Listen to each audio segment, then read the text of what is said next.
Bem-vindo, Ariane. Oi, pastor. Oi, uma alegria receber você aqui de volta, Ariane, que é sexóloga e terapeuta e trabalha com casais nesta área há muito tempo, né, Ariane? Amém, pastor. Estou muito feliz de estar aqui novamente. Eu falo que essa é uma mesa onde eu aprendo muito e o pouquinho que eu puder compartilhar, vou estar compartilhando. Eu realmente acredito que nós vamos dar risada, vamos ser aqui acrescentados, né, de conhecimento dessa mesa abençoada por Deus aqui e falar desse tema, que é um tema que precisamos falar mais. O povo de Deus precisa falar do que Deus criou, né? Falar de sexo sempre é sempre bom. Tem muitas dúvidas, mas tem muitas coisas interessantes que Deus deixou para nós usufruirmos, não é verdade? É verdade, é verdade. Marcão, sempre bom receber você aqui. Tamo junto, pastor. Marcos trabalha comigo aqui no SOS Casamento e outros eventos, e é um grande palestrante, pastor, estudioso, terapeuta familiar. Muito bom, Marco, ter você aqui, viu? Nossa, marido da Márcia também. Vai ser um tempo precioso esse aqui, hein? Casado, pai de 2 filhas. É isso aí. Ariane casada também, é mãe de quantas filhas? 3. 3? Quantas filhas? É muita mulher numa casa só, hein? É porque biológicas são 3, mas eu tenho bastante filho aí. A gente vai adotando os filhos do caminho, não é verdade? É, muito bom. Bom, gente, a Bíblia diz que era para Adão e Eva multiplicar, né? Então não dava para multiplicar sem fazer muito amor. Então aqui a gente já derruba aquela ideia de que sexo foi o pecado que Adão e Eva cometeram. Tem gente que fala isso. Não, pastor, o pecado de Adão e Eva foi o ato sexual, mas só que antes que eles comessem da fruta que não era para comer, Deus havia dito para eles namorar bastante para fazer bastante filho, certo? É verdade. Então não tem nada a ver uma coisa com a outra, não é verdade?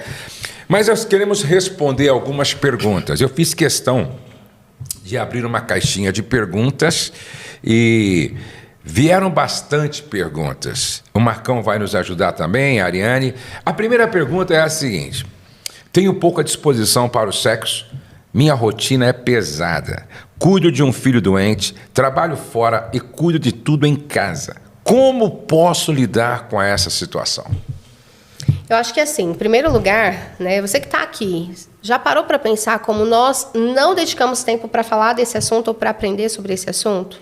Então, só essa mesa aqui com esses homens de Deus, com tudo que Deus tem para fazer, pede para você já compartilhar. Então, já envie isso aí para outra pessoa, deixa o seu joinha, porque nós vamos falar de um assunto muito sério, que tem destruído famílias, né? Ou por falta de sexo, ou por um sexo promíscuo, ou por vícios, né, na área da pornografia. Essa é uma mulher, como várias outras, né, pastor, que tem que cuidar do filho, da casa, tem que estudar, tem que trabalhar, tem que ser boa esposa e não tem libido, não tem vontade. E aí, o que eu faço?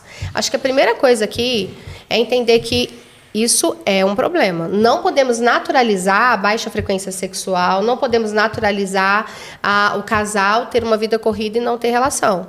Porque o significado do sexo é algo muito bíblico e muito sério. As maiores tragédias que aconteceram na Bíblia, a raiz era sexual. A gente poderia falar de Davi, de Salomão. Se a gente for procurar, grandes tragédias aconteceram por questões sexuais, mal resolvidas, adoecidas.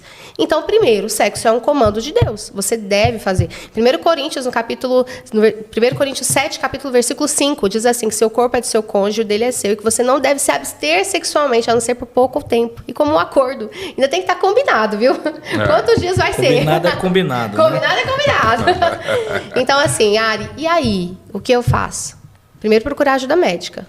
Porque se eu entendi que é uma ordenança bíblica, que é algo sério, eu tenho que obedecer, meu corpo não quer, vamos procurar vitamina, reposição de hormônios, né? Cuidar do estilo de vida para que o corpo reaja. Então, como que a pessoa vai ter libido se ela não tem intestino preso? Enfim, vamos falar de muita coisa aqui. E eu acho que nesse caminho, uma segunda ou terceira coisa é ter uma conversa com o marido. Chamar o maridão e falar, maridão, ando sem vontade, porque estou muito corrida, tá cansativo. Vamos dividir as funções aqui? O que você pode me ajudar? Porque eu quero ter mais disposição para namorar você, quero ter mais disposição para estar com você. Exatamente, porque aqui, pelo jeito, né, Ariane, tem muito a ver com a sobrecarga. Isso. Não é? Com uma sobrecarga. Presta atenção. Um caminhão, ele tem um limite de toneladas para carregar. Quando se coloca nele mais toneladas do que ele suporta, não tem como, ele vai quebrar. E em quebrando, certo? E aí compromete tudo, né? Compromete financeiramente a empresa, compromete a saúde emocional de quem está envolvido. Então, de repente, essa esposa está quebrada sexualmente por causa da sobrecarga que ela vem carregando. Isso aí. E aí é um papel, né, Marcão, fundamental do marido aqui, né? Então, ontem eu estava terapeuticamente atendendo uma pessoa e essa pessoa, ela estava contando suas emoções, o que estava se passando, e para ela é como se ela estivesse totalmente fora da curva. E aí eu disse para ela, não, você está exatamente onde você deveria estar diante do quadro que você vive. Então, falando dessa mulher, por que esse libido baixou? Por que ela está nesse estado? Porque com legitimidade, essa sobrecarga aí de comprometimentos vai realmente... Então, assim, é legítimo. Agora, como sempre você fala, pastor, o que a gente identifica, a gente modifica. Ela identificou, e aí como a Ariane disse, a primeira coisa, identificou isso, que essa é a razão, chama o marido para montar uma estratégia, para montar um jeito de dividir o peso, é fazer uma forma para que eles não deixem isso lá, vamos dizer assim, esquecido, jogado, e ela continua endossando essa falta de apetite, saídas, né? Porque, por exemplo, às vezes as pessoas não ajudam porque pensam que está tudo bem. Mas existem voluntários. Às vezes é a mãe, às vezes é a sogra. Por que você não me falou? Às vezes é uma cunhada. Por que você não me falou? Ou então o marido, que de repente fala, poxa, mas por que você não me deu essa ideia de trazer uma colaboradora uma vez na semana, que já passa a roupa ou lava a roupa, quer dizer, e não fica tão caro. Então tem que buscar uma saída, né? E às vezes, pastor, a mulher não tem libido porque ela está sobrecarregada, porque ela merece estar assim. Ai, Ariane, que pesado. Não, você permite estar assim. Às vezes a mulher não deixa ninguém fazer nada, porque, peraí, ninguém vai fazer nada como eu faço. Nem os filhos ajudam. Porque existe isso é extremamente vem da raiz da arrogância, da raiz do orgulho, tipo, ó, eu não vou pedir pro meu marido fazer que ele não faz igual a mim, eu não vou pedir pro meu filho fazer porque não vai ser perfeito. Isso aí é o perfeccionismo, né? E arrogância também, porque daí é assim, só eu sei fazer bem feito, as coisas dão certo porque, e entra muito na mulher que ela passa a fazer o papel do homem no relacionamento. Então, há uma inversão de papéis, daqui a pouco não tem libido mesmo. Porque dificilmente a mulher vai desejar sexualmente uma figura que é frágil, fraca, mas ela alimenta essa figura. Às vezes o homem é um banana, mas a mulher é um pereirão. Troca a lâmpada, arrasta o peso, né? Ah, meu marido é um banana e você é um pereirão? Isso é difícil ter libido, né? Porque a gente tem uma coisa... Quando a gente fala de energia, as pessoas falam, mas é cristão falando de energia. Gente, energia é do corpo. Se você já deu choque em alguém, sabe quando você vai pegar e alguém dá um choque? O corpo produz energia. Se você passar uma mão sobre a outra assim, você vai sentir que tem... Isso é do corpo, é do sistema físico, né? Então, às vezes, a mulher está produzindo energia de homem. Ela não vai... E aí, né, Ariane, é muito importante que a gente coloque o sexo na agenda. Isso. Porque, às vezes, as pessoas acham que é importante limpar a casa, é importante fazer a comida, é importante passar roupa, mas... E o sexo? Não, depois a gente vê isso aí. Não, é importante visitar a mãe, é importante levar o cachorro para passear, é importante dar banho no cachorro. Mas e o sexo? Não, depois... Não, o sexo tinha que ser colocado ali entre as coisas mais importantes. Porque ele vai gerar energia para você fazer outras coisas. Porque eu acredito que uma mulher bem amada, certo? E que faz um amor gostoso à noite, ela também acorda com uma disposição, com energia para fazer mais no outro dia. É isso. Então uma coisa está relacionada à outra, né? Isso é coisa de filha do rei. Mulher, você merece o melhor dessa terra, você merece ter uma vida sexual de prazer. Eu falo muito, quem tem que ter uma vida sexual de prazer não é o adúltero, não é o ímpio, é o casado. E as mulheres precisam desenvolver isso. Olha, ela precisa desejar ter libido, porque às vezes ela reclama, eu não tenho libido. Mas ela não tem esse desejo, ela não se alimenta desse desejo. Eu quero desejar o meu marido, eu quero desejar estar ali. Então, você tem que educar também a sua mente para isso aí. Né? Exatamente. Tem uma outra questão aqui, Marcos. Ela diz, meu marido é viciado em pornografia e me procura pouco para o sexo. A pornografia, ela vai exatamente fazer isso. A gente chama migração, né? O desejo migra da cama para fora. Porque A pornografia, infelizmente, nós não podemos comparar um sexo real com a pornografia. É claro que o sexo real, ele carrega a alma, sentimentos, emoções. A pornografia, evidentemente que não. Mas para um homem é extremamente excitatório, não é? Então o homem, ele vai jogando o prazer, as atrações, tudo na pornografia, não vai ter nada para a cama. Não tem energia, né? Não tem energia. Então isso é um fato. Então esse homem precisa entender que há um poder destrutivo da pornografia, que nesse momento aí ele está se comportando dessa forma, mas lá na frente a pornografia tem prazo de validade, ela tem dias contados. Ele vai começar a ter outros tipos de problema que vai minar seu casamento e aí vai chegar num divórcio, não tem jeito. E aí eu penso que o primeiro, não sei o que vocês como terapeutas, né, assim, eu vou dar o meu ponto de vista aqui. Tenho muito que aprender nessa mesa, tá, gente? Mas o meu ponto de vista como sexóloga, eu acho que o primeiro passo aí é trazer para a luz mesmo, é chamar, sentar, conversar e assim, normalmente o viciado, na maioria dos casos, me corrija se eu estiver errada, pastor Marcos, que é um especialista na área, mas o viciado, ele não quer que ninguém saiba que ele é viciado. Ele sabe que o cônjuge sabe, às vezes o cônjuge pegou, mas ele não quer sentar tipo, com um pastor, com um líder para se expor, porque é o que você fala no seu livro, né? A exposição, ela faz parte do processo de libertação. Então, assim, primeiro ter uma conversa direta, olha, precisamos de ajuda, isso é um vício, isso é destrutivo, e trazer uma pessoa, porque eu acho que é importante ter uma terceira pessoa. Vocês pensam assim? Pois não, Marcos. Eu costumo dizer, né, a gente vê lá no jardim, que o homem, quando o homem peca e ele não sabe lidar com o seu fracasso, com o seu pecado, aí ele vai tentar lá colocar folhas de figueira, e eu costumo dizer que quem começa com folha termina atrás de árvores.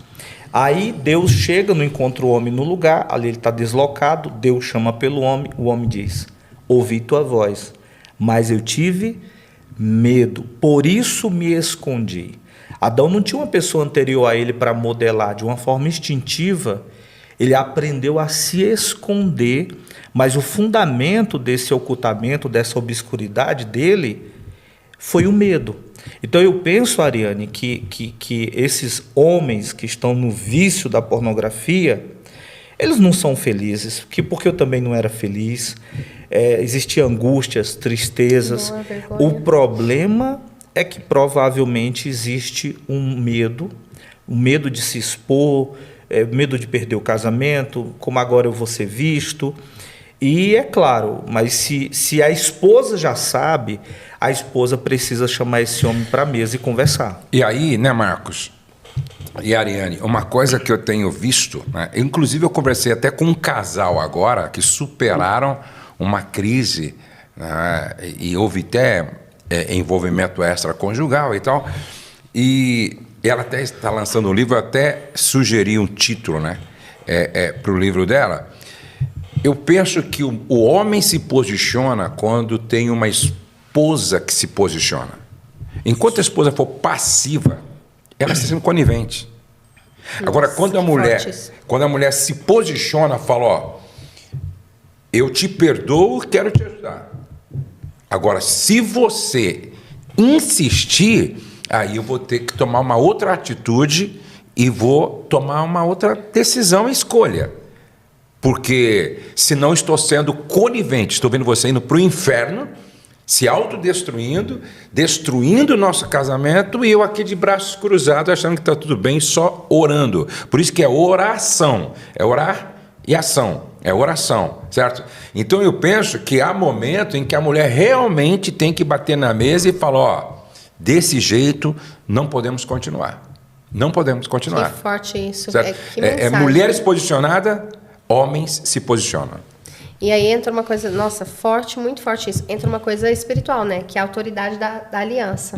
Eu estou lendo algo sobre a autoridade da aliança conjugal, né? E dentro dessa aliança, a importância dos filhos dentro da aliança, enfim. E existe uma aliança, dentro dessa aliança, uma autoridade de esposa. E o que o pastor falou, nossa, isso é muito forte, tem que colocar isso em caixa alta. A mulher precisa se posicionar dentro dessa autoridade de esposa e dizer, para aqui, ó, tá errado, Pronto. E nós vamos procurar ajuda, não tem opção. Ah, não quero. Nós vamos procurar ajuda. Porque daí entra numa situação, é como quando um está com depressão. Ah, está com depressão, não quer médico. Não quer o quê? Não quer médico? Leva o médico em casa. Vai atrás. Vai deixar o outro morrer? Vai deixar o outro perder a salvação? Né? Você tem uma aliança. E dentro dessa aliança tem uma autoridade. Eu lembro que eu fui ensinada a pedir bênção. Pai e mãe. Benção, mãe. Benção, pai. E aí... Depois eu fui entendendo que hoje, quando eu vou ministrar, normalmente eu peço, amor, ora por mim, me abençoa. E se eu estou em algum lugar, eu peço a bênção da pastora, do pastor, me dá uma bênção. E essa coisa da bênção está dentro da aliança matrimonial. E a maldição também. Eu vou permitir a maldição na vida do outro. Até porque também tem que ser considerado, quando eu começo a trabalhar com um casal, né, que vem desse quadro de vício, marido, tal, se comportando dessa forma... Eu começo o processo e a gente começa falando de pornografia, começa muito nesse território. Mas à medida que a gente vai avançando, a gente vai vendo que há um problema, que a pornografia é só o efeito colateral de uma coisa que está fora do lugar na vida desse homem. E aí, eu, por exemplo, atendi um casal no Japão que chegou uma hora que a pornografia, pastor Ariane, se tornou desse tamanho. Chegou uma hora que a gente não falava mais sobre esse assunto. O assunto não era mais pornografia. Como a gente fala, a palavra vicium, no latim vitium, quer dizer falha ou defeito. No final das contas, eu comecei a tratar esse homem sobre as falhas e defeitos que tinha dentro dele, coisas fora do lugar, não é? Traumas que ele carregava. Então, assim, memórias feridas. E o que era a pornografia? A pornografia era só o efeito colateral, porque ou era uma fuga ou era uma compensação. Ou ele estava fugindo porque não sabia lidar com suas dores, queria anestesiar, ou ele estava compensando o que ele sentia como um déficit. Nossa. Então, esse era o ponto. Então, se a mulher sábia, ela se posicionar, como o senhor está falando, e esse marido buscar ajuda, ele vai ver que a pornografia é só o efeito colateral. Não é? Por que ele está buscando pornografia? Por que ele está indo para esse lugar? E é interessante que esse casal com o qual eu conversei, ela falou, olha, você quer ficar comigo? Não, eu quero, te amo e tal. Ok. Então, você vai ter que fazer um devocional diário. Tá? E aí o cara passou a fazer mesmo, porque ele queria ficar com ela. Aí começou a fazer. Ele tem um caderno, que ele encheu o caderno de meditação bíblica. E ainda tem gente que fala que forçar a barra não dá certo. Tem gente que tem que forçar a barra. E hoje ele agradece. Que bem. Hoje ele tem esse devocional. Pastor, eu acordo às 6 horas da manhã. Todos os dias. Meu devocional é de 1 hora. Coisa linda. Todos os dias. Aí ela falou assim, não vou me abster do sexo com você por um tempo para ver até onde você está levando isso a sério. Você vê, ó, ela posicionada, amando, dorme aqui comigo, abraçando o cara, mas ó, é por aqui, ó. Sabendo. E o cara, não, eu entendo, é pro meu bem e tal. Aí ele me levou para fazer uma visita para eles, aí eu dei bastante instruções e tal. Hoje, eles estão dando testemunho na igreja. Entendeu? Mas por quê? Porque ela se posicionou e falou, ó, vou te mostrar um caminho para você ficar comigo. Eu amo você, só que do jeito que você está, eu não te quero, do jeito que você está. Agora, se você realmente se abrir para uma mudança, você vai ter uma aliada. Então, quando a mulher faz isso, ela muda o homem. E amanhã o homem agradece, ó, eu tenho uma mulher. E desculpa, Ariane, mas essa posição aí, ela se posiciona, mas ao mesmo tempo, porque por causa dos afetos, atrações e desejos desse homem, coisas fora do lugar na vida dele, ela vai afirmando isso. Me posiciono, mas eu amo você. Estou com você, vem aqui. Eu estou com você. Reforçando. Isso faz um significado muito grande, sabe, pastor? Não é aquela, vai dormir com os meninos, vai dormir na sala. Não. Dorme na minha cama, abraça o cara, ora com o cara. A Márcia, pastor, quando ela soube, ela entrou num estado de raiva, de ressentimento, de mágoa, e aí Deus veio falar com ela. E Deus falou assim, Márcia, o que é que você vai fazer? Você vai fazer igual Caim? Porque ela estava me vendo muito como marido. E Deus começou a dizer para ela, Márcia, antes dele ser o seu marido, ele é seu irmão. O que é que você vai fazer? Você vai fazer igual Caim, que matou Abel? Você vai matar seu irmão nesse quadro? Ou você vai ser como Sete, que começou a invocar o Senhor? Uau. E aí, Uau. aí ela entendeu, ela disse, não, eu não vou matar o meu irmão, mas na geração, eu vou ser como Sete, eu vou invocar o Senhor, ele é o meu irmão. Essa vida passageira aqui, momentânea na terra, nós estamos nesse status de casado, mas ele é meu irmão, filho do mesmo pai. Ela tem um testemunho onde ela ministra lá em Lisboa e ela fala isso. Diz que a cabeça dela mudou. Então chega também esse momento, sabe, pastor? O momento da esposa se posicionar, porque esse homem não quer viver isso. Tipo assim, é que nem meu pai me ensinou a disciplinar meus filhos, né? Meus filhos eram assim. Eu disciplinava, às vezes dava uma cintada, eu orava e depois, vamos tomar café comigo agora, vamos tomar café com o pai. Entendeu? É assim, vamos tomar café com o pai. Porque nós não podemos misturar as coisas. Ah, não, eu disciplino com raiva, uma semana sem conversar. Não, eu sou firme, posicionada, mas amor, vamos no shopping comigo? Oh, vamos sair comigo? Você está me entendendo? É afirmação de amor. É uma afirmação de amor, entendeu? Aí o cara vai se abrindo também para as mudanças necessárias, porque tem mulher que não é sábia nesse sentido, né? E eu acho que a gente também tem que deixar, além da afirmação de amor, deixar claro nesse tempo a afirmação de limite, porque pregou-se aí culturalmente por essa promiscuidade toda que a sexualidade se tornou no mundo e na internet, tão livre, né, de ir e vir as informações erradas, de que o prazer é algo sem limites. Não, gente, a única coisa que não tem limite nessa terra é o amor de Jesus por nós. O prazer sexual tem limite. Tem limite. Não é assim, vai fazer isso, vai ter mais, vai ter mais, vai ter mais. Não. A gente tem que deixar claro e trazer deixar de quebrar essa ilusão que a pornografia, que os vícios, que as carências da alma deixa de que, não, eu vou me saciar. Não, peraí, é claro que nós somos seres saciáveis e é claro que tem limite. A única coisa que a gente nunca vai se saciar é da presença do Senhor, é de buscar a presença dele, é de buscar pela nossa salvação, é o amor dele por nós. Isso não tem limite, mas o prazer sexual tem limite. E existe uma mentira que se prega principalmente para os homens, porque culturalmente os homens foram empurrados para a promiscuidade, né? A maioria não teve educação sexual. Que não faz isso que você vai ter mais prazer. Não, faz aquilo com a sua mulher que você vai ter mais prazer. E aí esse homem insaciável que veio da pornografia ou que muitas vezes não teve uma esposa posicionada, ele pensa assim, não, então eu vou largar essa daqui e pegar outra porque eu vou ter mais prazer. Não, então eu fico com essa aqui, eu continuo com essa vida aqui, mas eu vejo um filmezinho e me masturbo. E essas mentiras fazem você acreditar de que o prazer é como se fosse uma escada sem fim. Não, ela é uma escada com fim. E outra coisa muito importante, houve uma época na minha vida que eu achava que se eu não tivesse com a minha esposa sexo, alguma coisa não estava legal, assim, e tinha que ser, sabe aquela coisa assim da meio que obsessiva? Um dia orando, o Espírito Santo falou assim para mim, você precisa consagrar sua sexualidade ao Senhor, pô.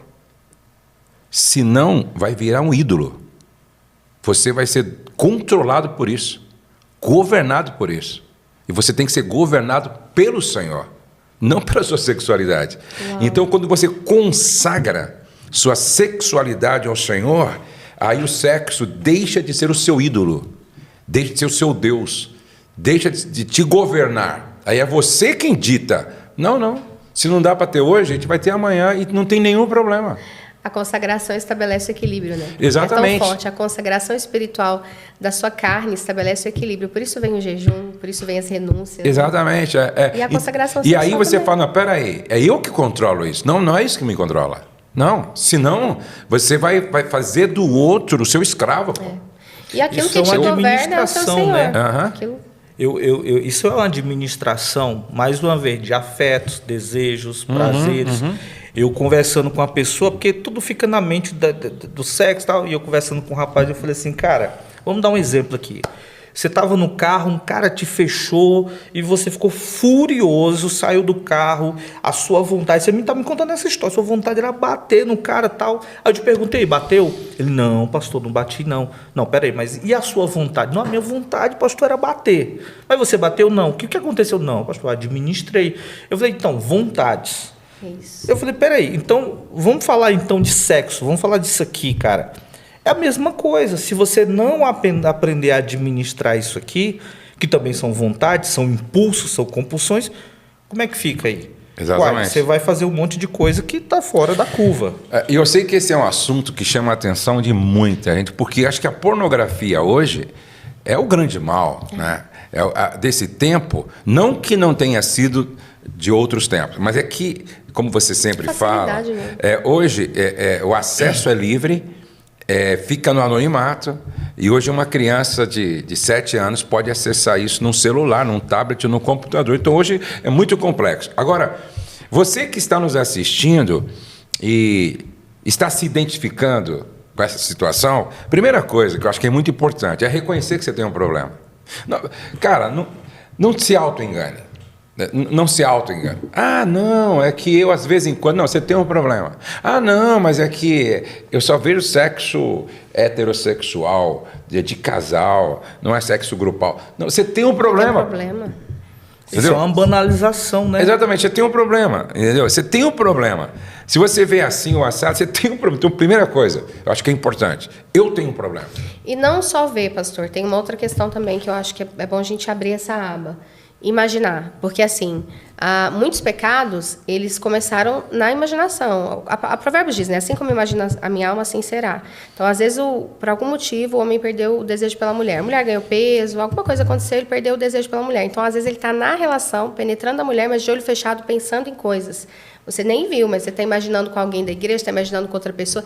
Cara, isso é demoníaco, isso é destrutivo, isso vai destruir todo o seu sistema erótico saudável na mente. Né? E é pecado. E eu nem cheguei nessa fonte, mas vai destruir todo o seu sistema erótico saudável na mente. E ainda depois de tudo isso, você está colocando a sua salvação e da sua família inteira em risco, porque é pecado contra a palavra. E isso é extremamente destrutivo. E é silencioso, porque a imaginação, às vezes você pensa assim, mas eu não estou traindo. Eu estou só pensando na fulano, na ciclano, no ciclano. E você está pecando. E pior, contra Deus. Isso é uma permissividade. Aí você vai permitindo, acha que aquilo ali não tem problema. E para um cristão, são duas palavras, né? Aversão e inversão. Você está tendo uma aversão aos valores de Deus, então, e você está tendo uma inversão. Por quê? Não, mas eu sou cristão, pastor. Tá, você é cristão, mas você está tendo uma aversão, então, aos valores. E aí você agora tem uma inversão. Você pega as coisas, como eu vejo muita gente tentando dar um jeitinho e dando uma distorcida no negócio. Você rejeita a verdade e distorce uma aversão e uma inversão dentro desse território da sexualidade para tentar buscar seus prazeres, buscar suas compulsões, quer fazer lá com a mulher e por aí vai. E aí, então, o primeiro passo é reconhecer que tem um problema e que a gente ganha ou perde nossas batalhas na mente. A gente ganha ou perde nossas batalhas na mente. Agora, um segundo ponto muito importante. Um dia um cara falou assim para mim, pastor, o meu vício em cocaína é tão sério e está ligado com bebida alcoólica. Então eu não posso, olha só, eu não posso chupar uma bala que tem uísque, por exemplo, que desperta-me, ativa em mim, entendeu? Um desejo de usar cocaína que eu fico louco. Eu saio 1h da manhã, 3h da manhã, eu saio 4h da manhã, certo? Se eu chupar uma bala, é o gatilho. Então você tem que entender quais são os gatilhos que te levam a essa prática. Por exemplo, TikTok hoje, eu, por exemplo, desliguei o TikTok do meu celular por causa disso. É tanta sensualidade, é tanto convite. É a pornografia branca. É uma pornografia branca. Então, soft porn. Né? Exatamente. Então, o TikTok, se é o meu problema e se pode provocar em mim um desejo de ver o que eu não devo, a Bíblia diz, se um olho teu te faz pecar, arranca, pô.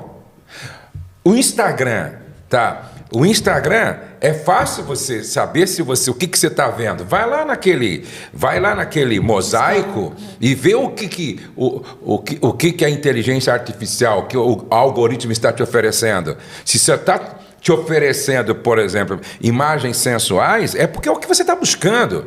Você está me entendendo? Então acaba com isso se você não consegue ter o controle, que é um gatilho. Isso aí se chama, pastor, quando a gente está tratando, chama-se rotina do vício.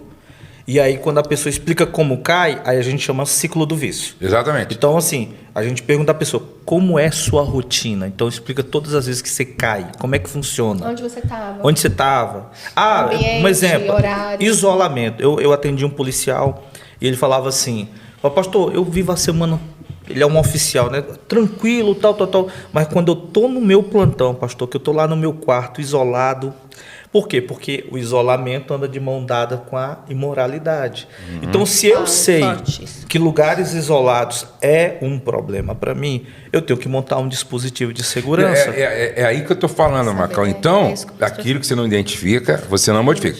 Então, por exemplo, tem cara que o gatilho dele é fazer visitas em sites de check shop.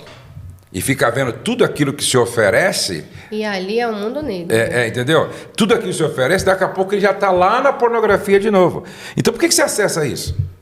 Então, o que eu estou tentando dizer para você que tem esse problema, vai tirando isso de perto de você. Isolamento. Não fique mais isolado. Ou então, se você sabe que vai para o isolamento, faça desse lugar um lugar de culto. Vou mudar então, entendeu? Eu vou orar, vou ler a Bíblia, vou cantar, vou transformar isso, porque você tem que colocar alguma coisa no lugar. Identificar essa área de fragilidade e levantar um muro, porque o muro está baixo aí. Se não fizer isso, pastor, não tem jeito. Não tem como, não tem terapeuta, não tem pastor Josué, não tem uma pessoa sexóloga. Me acessou e ela mora fora do país, que eu atendesse ela, né? E beleza, atendi ela no primeiro momento, e aí eu comecei a investigar quais eram os lugares de queda. Aí ela falou do WhatsApp. Não, eu faço parte de um grupo, eles mandam muito vídeo, tal. Eu falei, cara, você vai ter que sair desse grupo. Sim. Ele falou para mim assim, não posso, pastor. Não posso, porque eu trabalho aqui, e esse grupo aqui é empresarial e tal, e tem muita coisa. E eu falei, cara, é o seguinte, então eu não posso te ajudar. E realmente, só dei aquela sessão, não continuei mais. Então eu falei, você que sabe. É o nível de comprometimento dela com o futuro dela, com a família dela, com a salvação dela. Uai, você vai arrancar esse olho, cortar essa mão, é o seu tropeço. O médico fala assim, o cara chega lá com um sério problema, você fuma. Tá, então, a partir de hoje, você não pode fumar mais, porque senão você não tem mais 6 meses de vida. O que o cara faz? Imediatamente. Você quer ver você quer ver o seu neto? Você quer ver a sua filha casando? Anos? Você quer ver quantos anos? Eu fui jantar, um empresário de jogadores me levou para ministrar para um time da Europa lá, e ele mora em Portugal. E é interessante, lá é comum, é cultural tomar vinho. Né? A esposa dele toma vinho, aí é comum você comer um bacalhau tomando um vinho. E eu percebia que ele não bebia. Eu falei, mas pô, você é português e você não toma vinho? Ele falou, não. O médico falou para mim que se eu não parasse, tá, de tomar o vinho, não sei por que substância que tinha lá em função da saúde dele, eu não teria mais 6 meses de vida. Então, eu estou obedecendo uma orientação de quem conhece, entendeu, sobre minha saúde. Olha aí, você está me entendendo? Forte. Agora você está falando, você é um terapeuta, você está falando para o cara, você tem que sair desse grupo do WhatsApp. Ele prefere...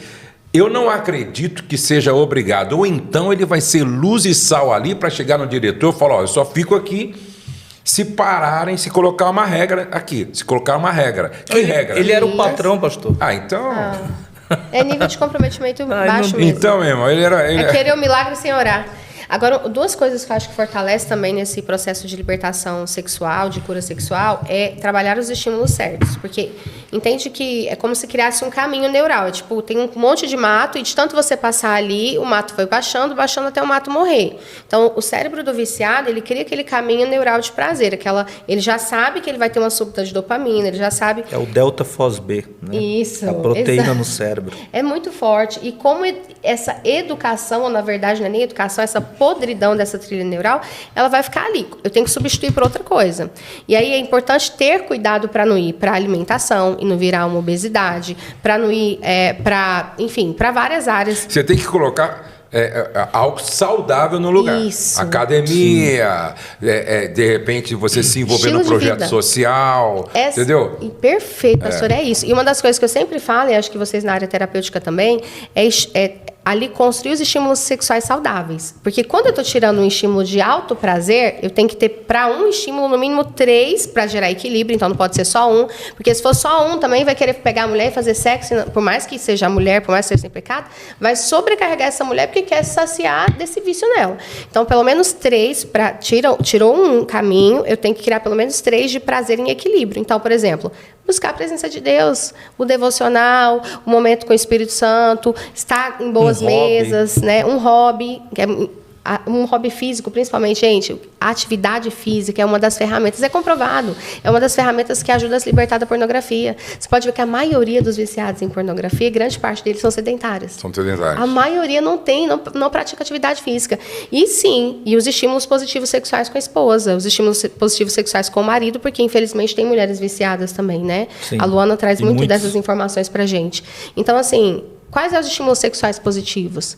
Fazer sexo no claro com seu cônjuge, trocando olhares, para você enxergar, se conectar emocionalmente, nada de tudo escuro para a imaginação flutuar, tocar, sentir, os cinco sentidos, tato, olfato, visão, audição, paladar, o beijo na boca, a temperatura, essa conexão sexual saudável. Eu costumo dizer, você não precisa da pornografia para ter prazer, você não precisa da promiscuidade, você precisa do erótico saudável, que é se conectar a quem você escolheu fazer uma aliança conjugal, é se conectar sexualmente. Não é só corpo, é corpo, alma e espírito, né?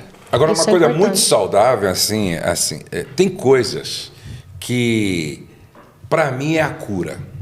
Tá? Por exemplo, a atividade física, para mim, está fazendo bem em vários aspectos. Alimentação, sono, relacionamento com outras pessoas que faz junto comigo. Ontem mesmo nós estávamos fazendo uma atividade física, eu, João, a Carla, a Rose e tal. Vi, que eu sigo os dois, né? Vejo tudo. Então, Pastora tá... isso é muito legal, certo? Muito legal. Agora, uma outra coisa importante, depois da atividade física, é o sono e a alimentação. Isso aqui é muito importante, certo? Porque você é, de certa forma, o que você come. Uma outra coisa muito importante é o relacionamento.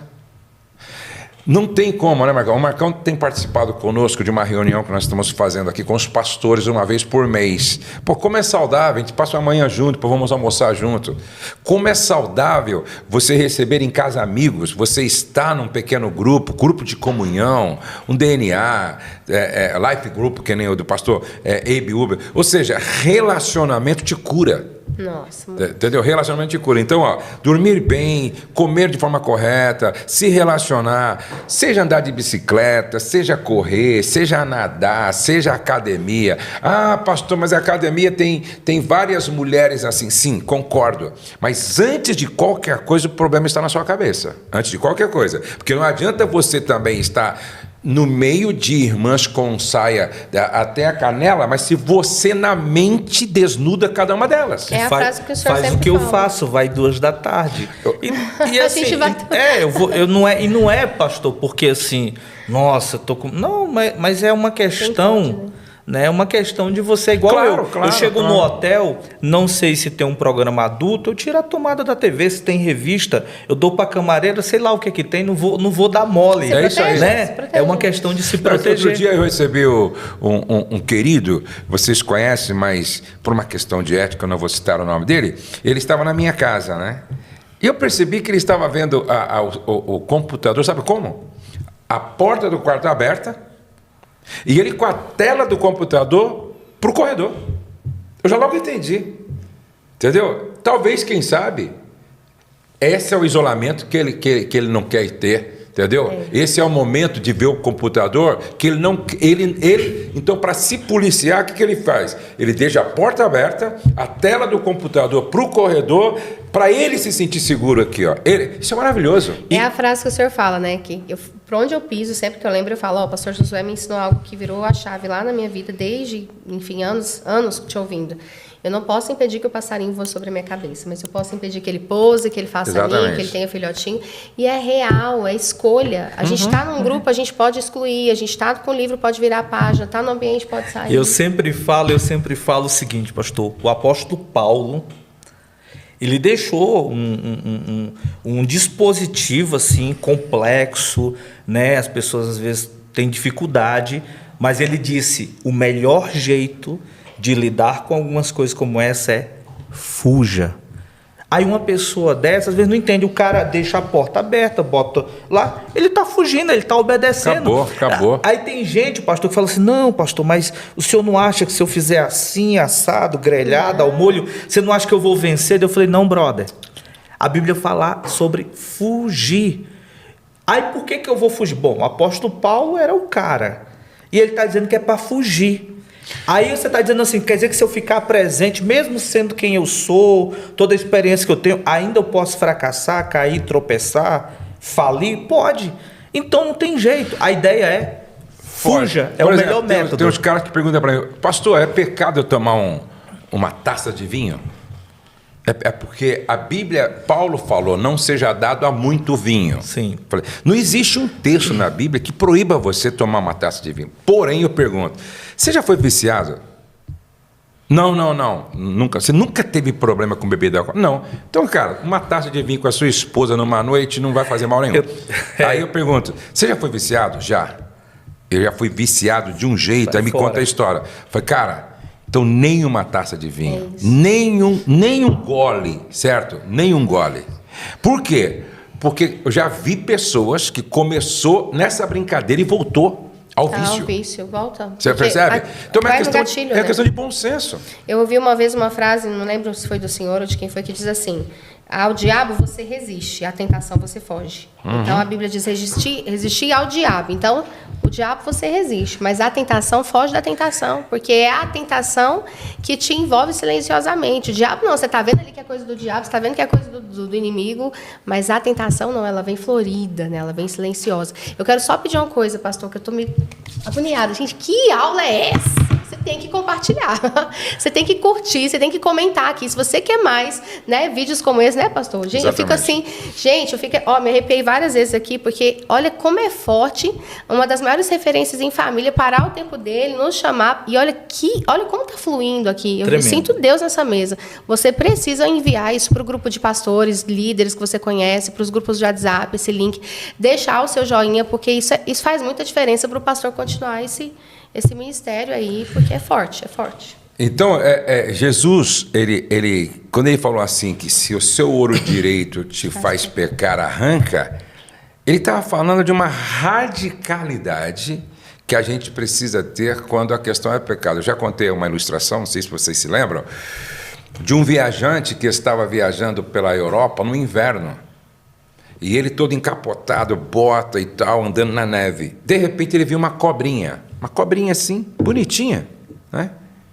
E ele, muito dado a proteger a natureza e tal, ele falou, não vou deixar essa cobrinha morrer de frio. Ele pegou a cobra e colocou dentro do casaco dele, falou assim, quando ela estiver se recuperando, eu deixo ela num lugar que ela não morra. Só que ele não sabia que era uma cobra venenosa mesmo, assim, né? E quando ela se recuperou, ela picou e o viajante morreu. Então, com cobra não se brinca, entendeu? Com o pecado não se brinca. Foge. Foge. Ou pisa na cabeça e termina de matar. Porque cobra é cobra. Entendeu? Cobra é cobra, você está me entendendo? Então, Jesus estava falando de radicalidade. Então, se a tua mão direita te faz pecar, corta. Entendeu? Ele estava falando realmente para a gente resolver isso de forma radical. Não brincar. Eu preguei no Douglas, na conferência Lidere com Jesus, eu estava falando para ele, Sansão, de tanto brincar, de se deixar amarrar, um dia amarrado ele ficou. Então tem muita gente flertando com o pecado, achando que é possível sair dele ileso. E o problema são essas pequenas concessões. Não tem nada a ver, aqui eu sou maduro. Não vai nessa. Sansão pensava que era também e teve sério problema. Mas vamos para uma outra questão aqui que eu acho que a gente pode ajudar muita gente. Ela diz assim, estamos casados há 3 anos e ainda somos virgens.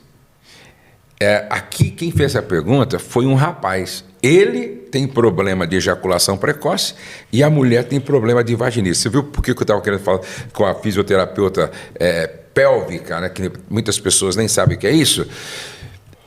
Como é que a gente pode dar uma orientação para esse marido aqui e para a esposa dele? É muito recorrente. Eu vou explicar primeiro o que é vaginismo, né? Tem gente que fala que é frescura, não, é uma doença. Na verdade, a gente chama de disfunção sexual.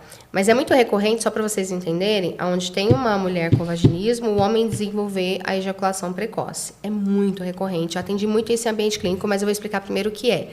O vaginismo, ele é uma disfunção sexual feminina, onde a mulher sofre uma contração involuntária e às vezes até voluntária do músculo pubococcígeo. O que é isso, Ari?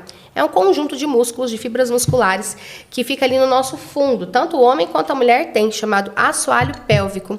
Esse conjunto de fibras musculares que nós temos, eles são responsáveis por segurar intestino, bexiga, útero da mulher. Ele é que segura pum, que segura xixi. Quando a gente está com gases no elevador, que tem outras pessoas que não podem soltar pum, né? As fezes, né? Segura. Então, ele é responsável. Não tem o assoalho do carro, nós todos, homens e mulheres, temos o assoalho pélvico. Só que esse assoalho pélvico, que é o músculo pubococcígeo, ele é responsável também pelo nosso sistema de sexualidade, nosso sistema sexual. Então, ele tem ali 3 funções, ele tem, e uma delas é a função sexual. E, normalmente, essa mulher que tem o vaginismo, que é considerada essa condição onde não entra, às vezes, um cotonete. Sabe o cotonete de limpar a orelha? Não entra na vagina um cotonete, que é um caso seríssimo de vaginismo, né? Algumas mulheres acham que tem vaginismo, mas até tem ali a entradinha de alguma coisa, e às vezes a gente não considera vaginismo, é claro que é uma avaliação clínica, mas considera dispareunia, né, que é uma outra disfunção. Mas o vaginismo não é frescura. Dispareunia é sentir dor no intercurso sexual. Exatamente, sentir dor, às vezes não conseguir penetração completa, aí tem vulvodínia, vestibulodínia, anorgasmia, enfim. E o vaginismo, pastor, é uma coisa séria. Eu já cheguei a atender situações onde a médica, no ambiente clínico, virou a ginecologista e falou para a menina assim, é só comprar um lubrificante e relaxar. Não, o vaginismo ele tem pano de fundo. Na psicologia, a gente entende que o vaginismo, na maioria das vezes, ele tem um trauma de pano de fundo. Ou uma tentativa de abuso sexual, ou ter visto ou ouvido os pais ter tido relação sexual, enfim, uma infinita motivação. E aí, só abrindo um parênteses para você continuar daqui a pouco. Por favor. Há uma pessoa que até nós indicamos para você dentro da nossa família, que ela ficou 10 anos casada. E em função da forma como ela foi criada e tal, ela nunca teve coragem de se abrir para ninguém. O que aconteceu? O casamento acabou. Quando o casamento estava acabando, porque o marido estava tendo um envolvimento extraconjugal, que ela se deu conta da gravidade. Só que 10 anos depois. 10 anos num casamento sem penetração. E o que aconteceu? Aí que ela foi procurar ajuda, aí que ela encontrou esse trabalho de fisioterapia pélvica, aí que ela realmente encontrou a solução para o problema e vai casar novamente agora em paz, em relação a isso. História. Então, olha a importância dessa nossa conversa aqui. Ó. E é tão sério, pastor, porque não é falado. A gente não vem de uma cultura religiosa onde tudo é o demônio. Não vai orar, é o demônio. Não, tem coisa que é autorresponsabilidade. E assim, esse caso é um dos casos que eu vi ao longo dos anos. Eu atendi também uma situação de uma menina que ficou 8 anos e 2 meses, um casal casado, e não tinham conseguido penetração e só me procuraram porque virou na internet, enfim, queriam engravidar. E até então eles faziam ali nas coxas, faziam do jeito que davam, mas não conseguiu. 8 anos. E teve esse outro caso de 10 anos também, né? Familiar, enfim. Existem vários casos. E aí, vaginismo não é frescura, não é só lubrificante. Normalmente o vaginismo tem um pano de fundo. Na psicologia a gente estuda muito isso, então tem um motivo. E muitas das vezes é inconsciente, tá? Você não vai pensar assim, mas eu nunca... Algumas pessoas, eu nunca sofri abuso, eu nunca, não sei por quê. Mas quando a gente vai ali no sistema de atendimento da sexologia clínica, aplicando ferramentas, a gente acha o pano de fundo. Normalmente a gente acha, né? E daí tem uma questão emocional. Então, tem uma questão emocional, tem uma questão cultural, porque é biopsicocultural. E tem a questão física, que é do organismo. Então, é necessário tratamento e tem cura, tá? Deus te deu, mulher, uma vagina completamente capaz de ser penetrada pelo seu marido e você ter prazer com isso. Para você ter uma noção, tanto que Deus é lindo, Deus é tão lindo, assim, eu fico maravilhada. Quanto mais eu estudo a sexologia, hoje a gente tem um instituto, forma sexólogos, e eu fico, assim, maravilhada com a bênção de Deus. O canal vaginal, ele em estado de repouso, ele tem de 9 a 12 centímetros. Quando a mulher fica excitada, ele pode chegar a 14, 15, em alguns estudos vão dizer até 16 centímetros, que é mais raro. Então, a vagina, ela se dilata com o processo de excitação, ela é completamente capaz de receber a penetração. Deus não criou o sexo para te punir, para te envergonhar, ele criou por prazer. Então, o vaginismo é essa condição onde tem cura. Como é o tratamento? E daí, isso eu acho muito importante, a gente pega alguns casos também lá no SOS, pessoas pedindo ajuda, sempre pensar que eu vou precisar de 3 instâncias nesse tratamento, nesse processo, que vai durar por um tempo, em alguns casos um tempo curto, outros maior.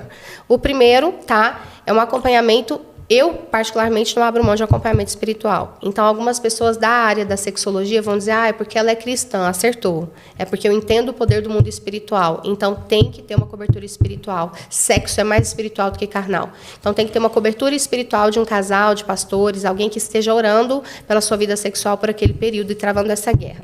Segundo, tem que ter alguém da área da psique da sexualidade. Então, um terapeuta que tem especialização, um casal que tem especialização, um sexólogo ou sexóloga. Aí, Yara, eu posso fazer com um psicólogo? Pode, mas eu vou dizer que a psicologia não dá embasamento para ninguém ser sexólogo. A psicologia me ensinou muito, mas para ser sexólogo tem que fazer sexologia, tá? E aí tem que ter um sexólogo para trabalhar, pastor, destravar o desenvolvimento da prática sexual, emocional e física, tá? E o terceiro é a fisioterapeuta pélvica, a físio que vai trabalhar ali aquela, a gente chama de distensão muscular daquela musculatura em ambiente clínico. Porque é músculo. É músculo. Assim como você precisa fazer alongamento, você não precisa fazer alongamento, você tem que alongar a vagina, pô. Exatamente. Entendeu? Só que tem uma especialista que vai ajudar a fazer isso, né? Na sexologia, a gente faz a especialização em fisioterapia pélvica. E eu trabalhei muito no ambiente clínico, eu sempre expliquei, olha, é importante fazer os exercícios, é importante ir a um ambiente clínico como a físio, passar pelo biofeedback, passar pela estimulação, às vezes até uma eletroestimulação, depende da situação, um pós-câncer, um pós-parto traumático, uma menopausa. A gente precisa entender a importância de trabalhar esses músculos da parte íntima. E aí, pastor, por que vem a ejaculação precoce? Porque esse homem, a maioria das vezes, ele se sente incompetente. Não é culpa dele, mas ele se sente incompetente. Não, eu tenho que ejacular logo porque está constrangedor isso aqui.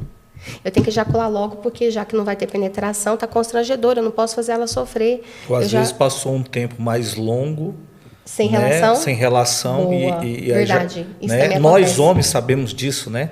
Quanto mais Quanto tempo mais fica longo, sem ejacular, mais rápido ejacula. Mais rápido ejacula. Né? Verdade, isso também. Boa, fisiológico. Boa. E aí, assim, esse homem acaba entrando num ciclo de constrangimento e eles acabam se distanciando. E aí, muito tempo sem sexo, ejacula rápido. Tem tratamento. Agora, o mais importante, pastor, é não só reconhecer o que está acontecendo, mas é se mover. O grande problema hoje é o constrangimento das pessoas de procurar a ajuda certa, nas pessoas certas. Procure ajuda. Inclusive, ajuda. Vamos deixar aqui também o arroba daquela fisioterapeuta pélvica. Kate. Eu vou pegar aqui. Mas coloca. Uma fisioterapeuta. E aí, vou dar uma dica aqui sobre físio, tá? Sigam essa físio que o pastor vai colocar e procure também uma físio na sua cidade para a área clínica. Por quê? O que a gente indica muito? Para vaginismo, pastor, é importante ir para o ambiente clínico. O sexólogo pode atender online, pode, mas a área clínica da fisioterapia tem que ir para o ambiente clínico. Exatamente. Lá vai ter o biofeedback, o eletroestimulação. Lá tem aparelhos que é ali usado para a gente trabalhar, distensionar essa musculatura do assoalho pélvico, fortalecer essa musculatura do assoalho pélvico. E daí é como um médico. O médico pode até te atender online, mas para te dar a medicação, para te colocar no soro, você tem que ir lá. Então, se você percebe que tem vaginismo, ou até mesmo, pastor, uma outra questão que não se fala, homens que têm dificuldade de manter ereção, tem fisioterapia pélvica para homens. Sim, por isso conheci. E é muito legal. Eu vou deixar aqui, é a Cariele Andrade. Cariele. Ela coloca aqui que ela, mais de 1.500 mulheres livres da dor na relação. Olha que coisa linda. Isso aqui é magnífico, maravilhoso. Isso aqui é salvando o casamento, salvando famílias. Maravilhoso. Coloca aí para mim, então, tá? É @Cariele Andrade, tá? @Cariele Andrade. Qualquer dia eu falei para ela que eu vou fazer um podcast com ela qualquer dia. Isso, muito bom. Mas é muito bom estar no ambiente clínico, né? Porque aqui não tem como fazer isso aqui. Mas até as instruções básicas já modificam. Porque o que para nós, às vezes, até para o senhor mesmo, para vocês que atendem muitas pessoas, o que para vocês é básico, para os outros transforma, né? Então o grande fracasso, né, da igreja, muitas vezes, é a demora procrastinação. Em buscar ajuda. Você falou do aspecto, né, biopsico. Nós que trabalhamos, nós temos a visão pneumo-psico-soma, né, a visão espiritual, psíquica, fisiológica. E esses dias, um jovem muito querido me procurou, a gente conversou, Quando ele começou a mostrar que o problema dele era totalmente fisiológico, eu já conheço uma clínica em São Paulo, de uma pessoa muito querida, né? Já estive lá, inclusive, junto com Márcia, e eu enviei o cara para lá. Pastor, ele teve agora, na Batalha de Todo Homem, com a gente, ele falou, pastorzão, você não tem ideia, a terapeuta que é totalmente exclusiva para esse território masculino, resolveu o problema dele. E eu conheci ela, até dei vontade de trocar uma ideia mais com ela para aprender ali. E tem a outra que é totalmente exclusiva para a questão pélvica, tudo. Então, assim, há uma demora em buscar ajuda. Há uma demora. A procrastinação é o grande problema da maioria das pessoas. Pastor, só um detalhe para a gente... que acho que o senhor vai mudar de assunto, né? Eu conheci aqui em Bragança, uma pessoa me veio no Instagram e falou, olha, eu moro aqui em Bragança também, você me indica uma físio e tal. Eu falei, poxa, eu moro aqui, eu tenho que achar uma físio aqui, né? Comecei a pesquisar, encontrei uma físio, fui lá, eu fiz ser atendida por ela, levei até uma filha minha que está na recuperação do pós-parto, e ela é especialista, ela atende mulheres, mas ela tem uma especialização em homens. Lembrei dela aqui falando agora. E aí, uma coisa importante, só para reforçar, homens, existem fisioterapia pélvica para os homens também, tanto para trabalhar uma prevenção de disfunção erétil, uma perda de qualidade de ereção, porque o homem também, o sistema de ereção dele também é revestido por músculo, não é só circulação sanguínea, é músculo. Então, é incrível como o sistema fortalecido de músculo melhora a pulsão de ejaculação, qualidade de ereção, melhora o controle ejaculatório, melhora a sensibilidade. Então, é muito importante aí Existem exercícios, né? Exercícios que são feitos exatamente para essa questão vascular, para que a ereção seja mais constante, e né? para que seja saudável. E você precisa fazer, e né? prevenir, porque uma coisa que os homens também deixam, né? Os homens não, acho que todos nós precisamos sempre evoluir nisso, todos nós. É o que a gente falou, ir na emergência. Então, viver na emergência. Previne, vai lá, faz uma consulta, o que pode melhorar aqui, qual exercício eu posso fazer. Mas vamos aqui para uma outra questão, Marcos. E aí, ela diz assim, sofri abuso por anos e hoje não sinto prazer durante o sexo. Pode haver ligação com o trauma? Como devo proceder? Com certeza. Um abuso, ele vai fraturar a pessoa vitimada nessa área em alguns lugares. Primeiro que um abuso rouba duas coisas, inocência e pureza. Começa por aí, né? Mas, primeiro, um abuso traz um dano no corpo, porque a pessoa pensa que seu corpo é o inimigo. Segundo, um abuso, ele danifica o seu jeito de pensar. Uma pessoa abusada, nesse trauma, ela não pensa do mesmo jeito. Isso quer dizer que ela casou, vai para a cama. Como é que ela interpreta aquele toque? Reforça essa frase que eu achei muito forte. O abusado pensa que seu corpo é seu inimigo. Essa é a frase, né? A pessoa que foi abusada, por que ele pensa que o corpo é o inimigo, Ariane? Porque ele entende que a atração que atraiu o abusador foi seu corpo. Então ela diz, meu corpo é meu inimigo. Por isso que algumas mulheres preferem ficar obesas. E preferem roupas mais largas, porque ela diz, não, o meu corpo é meu inimigo. Segundo, seu jeito de pensar é danificado. E aí, ninguém faz sexo sem pensar. Aí a pessoa fica, não, mas me tocou aqui, me tocou ali, a pessoa travou. A pessoa trava. Segundo, suas emoções, elas alteram. Porque uma pessoa abusada não tem como não ter emoções também fraturadas. Então, corpo, adoece. Pensamento, emoção, aí vem relacionamentos. Pastor, uma pessoa abusada não consegue se relacionar de forma saudável.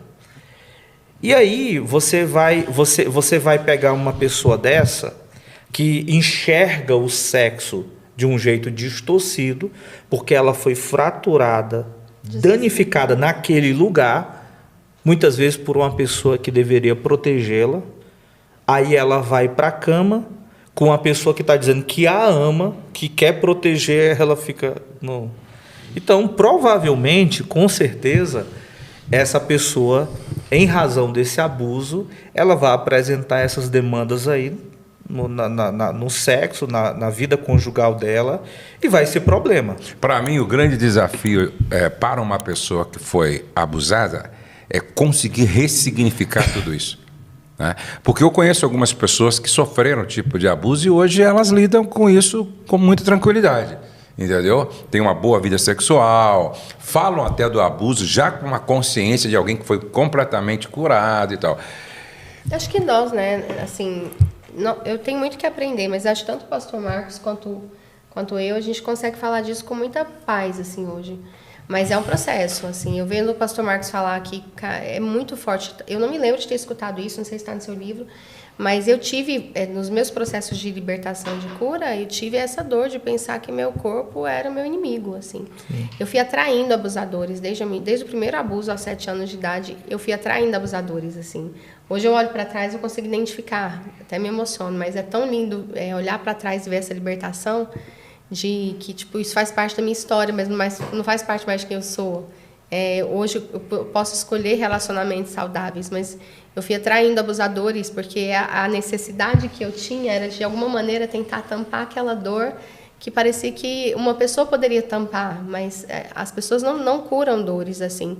E aí eu vou dizer uma coisa, no meu caminho de cura, no meu processo de cura, de tudo que eu vivi nesses últimos, sei lá, eu tinha 7 anos, né? 20 anos, eu estou com 38, vou fazer 39 agora.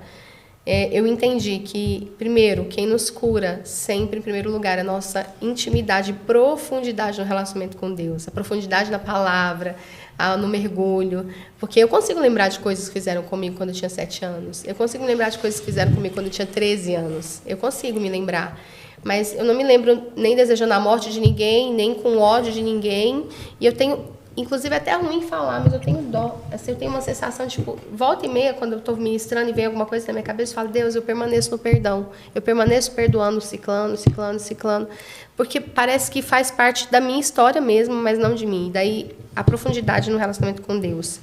A segunda coisa que me ajudou no meu processo de cura, Deus usa pessoas. Então, assim, meu Deus, nesse período, como Deus usou pessoas e usa, né, até hoje. Pastores, líderes, psicanalistas, terapeutas. Eu amo a psicologia, eu amo a psicanálise, eu amo ter terapeutas. Então, eu sou paciente, como eu atendi muito, mas eu sou paciente desde os, acho que 17 para 18 anos, fui a primeira terapeuta num serviço social da igreja que eu consegui ser atendida, tipo, há muitos anos atrás. Então, assim, cuide das suas emoções, não pare. E a terceira coisa, entender que o perdão, ele é uma jornada. É até Jesus voltar. Eu me lembro, anos depois do abuso, eu fui para um velório e é até forte falar isso, mas é importante, talvez alguém precise ouvir. E 12 anos depois, eu encontro esse abusador no velório. Eu estava lá nesse velório e essa pessoa chega com a família, já um senhor com os filhos, enfim, a esposa. E eu comecei a ter crise de vômito. Eu tremia, e quando eu via estacionando, atravessando a rua, eu fui para o banheiro, eu comecei a vomitar, comecei a passar mal, e eu comecei a gritar dentro de mim, né? Hoje eu falo para todo mundo o que ele fez comigo. Hoje todo mundo nesse velório aqui vai saber quem é essa pessoa. Porque indignamente a gente quer o que? A justiça, a nossa carne quer a justiça. E aí o Espírito Santo começou a falar comigo dentro de mim, permaneça no perdão, permaneça no perdão. E aí Deus, mas olha a vida dele, ele está bem resolvido, como se nada tivesse acontecido. E o Espírito Santo falou comigo assim, eu não tenho que provar a justiça que eu fiz a seu favor. Permaneça no perdão, permaneça no perdão. E hoje eu olho para trás e quando vem alguém falando dos abusos, eu quero te dizer, essa jornada você não consegue sozinha. Primeiro com o Espírito Santo, segundo com pessoas ao seu lado. E terceiro entendendo que é uma jornada até Jesus voltar. Permanecendo no perdão, permanecendo cuidando das suas emoções. Porque... nós podemos perdoar, mas a gente não esquece, né, pastor? A gente não esquece. A dor do abuso, ela é imediata, carregada para o futuro, ou ela é sentida só no futuro, e eu vou explicar por quê. Eu fui abusado, mas quando eu fui abusado, eu não senti nada, porque a pessoa que me abusou, eu era uma criança de 4 anos, então eu não conseguia traduzir aquilo. Não existia a presença. Não tinha noção, né? Não tinha a presença de medo, não tinha força, não tinha nada. Entendeu? E aquele ambiente ali, para mim, soou um ambiente de imoralidade. E é tanto que eu não carrego sentimento nenhum. Mas no futuro, eu senti a dor de ter me tornado o que eu me tornei, porque a plataforma que me jogou para esse quadro escravizador da pornografia, do vício, foi o abuso, né? Agora, uma pessoa que é abusada e ali existe medo, frases, todo um processo Ameaças, né? de ameaça, evidentemente a dor, o trauma, a memória ferida, ela é imediata. E isso ela vai carregando lá para frente. E eu acho que eu já até falei para o pastor, eu senti mais dor por aquilo que eu me tornei do que propriamente o abuso que eu sofri. Não é comum isso, pastor, mas é por quê? Porque acontece, eu atendi outro rapaz, ele foi abusado pelo irmão, esse rapaz ele não é brasileiro, dos 4 aos 8 anos. Ele mantinha relação sexual. E aí, ele, como eles moravam em um lugar campesino, lugar roça, o irmão precisou viajar para outra cidade maior para continuar os estudos. O que é que ele faz? Aí entra nas parafilias, nas perversões. Como ele mantinha a relação dos 4 aos 8, o irmão foi embora, agora o que é que ele fez? Começou a mexer com o cachorro. O cachorro era um pastor alemão, ele começou a molestar o cachorro, e um dia o cachorro subiu em cima dele. E agora era o cachorro que estava mantendo a relação com ele. Eu sei que é uma coisa assim... Nojenta, meu Deus. Nojenta, fora, é uma zoofilia, né? É uma bestialidade, mas não deixa de ser, pastor, o que nós temos escutado. Exatamente. Né? Temos escutado a necrofilia. Temos que falar que tem cura. Temos que falar tem libertação, tem cura. Aí uma pessoa dessa carrega tudo isso, tem um profundo medo, uma profunda vergonha de expor, né? Porque foi abusado e é isso. E vou falar, a gente acha que isso está longe. Não, isso está muito perto da gente. E a gente precisa tratar desses assuntos aqui. Por quê? Porque tem muitas pessoas que precisam de cura e libertação nessa área e não sabem nem como começar. Por isso nós temos o SOS Casamento Curado, que é uma casa de cura realmente. Nós já recebemos mais de 5.100 casais. Mais de 5.100 casais. E a gente percebe como as pessoas são transformadas e curadas e aprendem, não é? E aprendem a lidar com isso, porque, como você falou, é um processo, é uma jornada. E nessa jornada, que bom que o senhor falou disso, eu estava sem saber se eu podia entrar, mas nessa jornada, uma das coisas que eu posso olhar para trás, e hoje eu ajudo pessoas que foram abusadas, nós ajudamos pela misericórdia do Senhor, mas nesse processo, viver essa jornada sentando para ser ouvir, sentando para ouvir, sentando para ser ministrado. Hoje tem batalha de toda mulher, tem batalha de todo homem. Às vezes você está pensando, não sou casado, não sou casada. As pessoas até brincam comigo, né? Acho que você deve ouvir isso também. Você vive em curso? Não, eu vivo cuidando do meu futuro. E eu cuido muito mais do meu futuro sentado ouvindo do que com o microfone na mão. Porque eu sei hoje exatamente quais as lutas que eu venci. Mas é o que eu não sei que vai me levar para onde eu não cheguei. É o que eu ainda não aprendi que tá me deixando aqui ainda. Então, hoje eu sou completamente curada com relação a abusos. Mas quantas são as outras dores que eu ainda não fui curada? Quantas são as outras áreas que eu ainda não tenho força? Então, é sentar ali, é dedicar tempo. Gente, cura. Pode até acontecer, de alguém orar e o tumor sair, mas cura é processo. E processo de cura, Deus vai usar pessoas. Eu falo sempre, não vai descer um anjo vestido de branco, batendo asas e falar, vim te curar. Deus vai usar pessoas imperfeitas. Alguém disse, né, que pessoas ferem pessoas. Agora, pessoas curam pessoas. Então, nós somos feridos por pessoas, nós somos curados por pessoas. Não tem como ser diferente. E sempre foi assim, né? Nós vamos continuar num outro podcast, já falei com a Ariane, já falei com o Marcos. Marcos, de qualquer dia vamos fazer, quem sabe quarta-feira, a gente faz só sobre abuso, um podcast só sobre abuso. Estou me aprofundando bastante, viu? É o que a Ariane falou.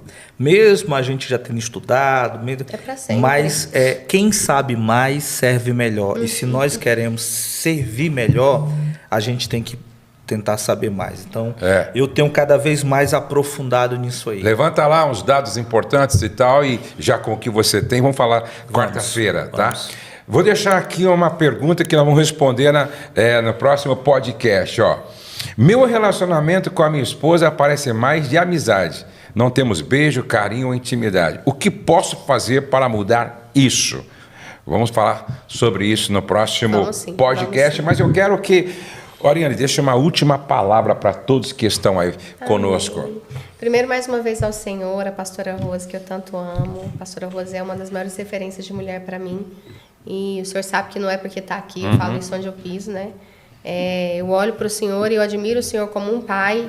E eu vejo que Deus colocou do seu lado, Deus te deu uma princesa. E é lindo ver isso, vocês são de verdade, né? Vocês são de verdade, não é isso aqui, é profundo mesmo, é lindo.